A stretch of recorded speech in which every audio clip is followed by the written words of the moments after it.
کبھی کبھی انسان کا دل کسی چیز کے لیے بہت تڑپتا ہے، بہت روتا ہے، اتنا کہ اس کے لیے صبر کرنا بھی مشکل ہو جاتا ہے۔ انسان ہر روز اس چیز کو حاصل کرنے کے لیے ہر اس لمحے دعا کرنے کی کوشش کرتا ہے جو لمحہ دعا کے لیے افضل ہے،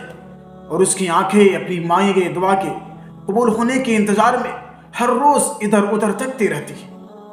اور وہ آنکھیں یہ تو بھول جاتی ہے کہ اللہ نے ہر چیز کو عطا کرنے کا ایک مخصوص اور بہترین وقت مقرر کر رکھا ہے۔ لہذا ہمیں یاد رکھنا چاہیے کہ اگر ہمیں کسی چیز کو حاصل کرنے کی اتنی تمنا ہے، اتنی چاہت ہے، تو اس چاہت کرنے والے دل، اس تمنا کرنے والے دل کا مالک کون ہے؟ یہ چاہت بھی تو اسی نے اپنے دل میں ڈالی ہے تاکہ تم اس کے لیے دعا کر سکو، اس کے لیے اللہ رب العالمین کے سامنے ہاتھ کو پھیلا سکو، رو سکو اللہ رب العالمین کے سامنے، اور وہ تمہاری خواہش کو بہترین کر کے تمہیں عطا کر سکے۔ اور وہ تو خواہش ہی دل میں تب ڈالتا ہے جب وہ تمہارے نصیب میں اس چیز کو لکھ دیتا ہے۔ بس یہ دعا جو ہے ہمارے درجات بلند کرنے کا ذریعہ ہے۔ لہٰذا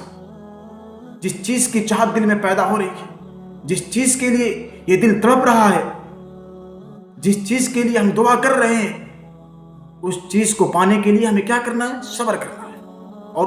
اس وقت کا انتظار کرنا ہے جس وقت اللہ رب العالمین آپ کو بہترین وقت میں اور بہترین طریقے سے عطا کرے گا انشاءاللہ۔ بس صبر کا دامن مضبوطی سے پکڑے رکھیں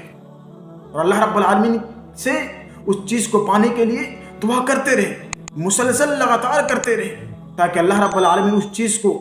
آپ تک بہترین وقت میں اور بہترین طریقے سے پہنچا سکے۔